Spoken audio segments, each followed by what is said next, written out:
Soundtrack Radio Online, playing the best in soundtracks of all kinds. Heard on internet radio. We like our soundtracks. Interact with DJ Sledge now.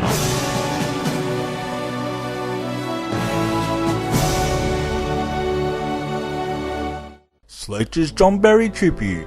Now I would like to play tribute to John Barry, film musician who passed away on January the 30th, 2011 of a heart attack. The film music world is in mourning of his passing, but his music will live on for many generations to come. I became familiar with John Barry's film music from watching the James Bond film series of the 1980s, 70s and of course the 60s. His arrangement of the main James Bond theme in 1962 has been one of the most main themes ever for a movie character such as James Bond, in my opinion.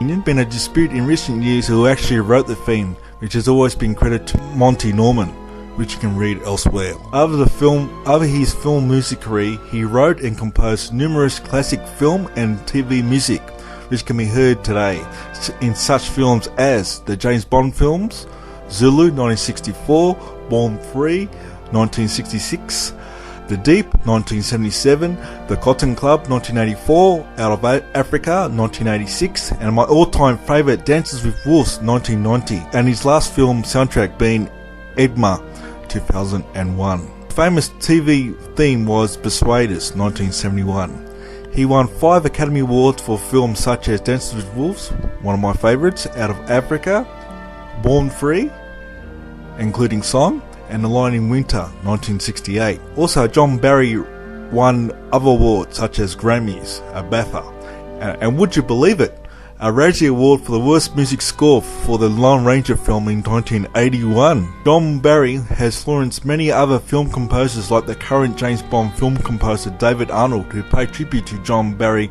on his blog. Here's a quote from his blog. If something is written from the heart, it goes to the heart. That's what it felt like when I heard John Barry's music for the first time. End quote. He will always be remembered for his film music. I can still hear one of his favourite movie scores in my head from Dances with Wolves. There have been numerous tributes posted on the internet which shows how much his film music is appreciated. Rest in peace, John Barry. If you enjoyed this review, head on over to soundtrackfans.com where you can discuss anything to do with John Barry. Hope you can listen to the next Soundtrack Radio online. Soundtrackfans.com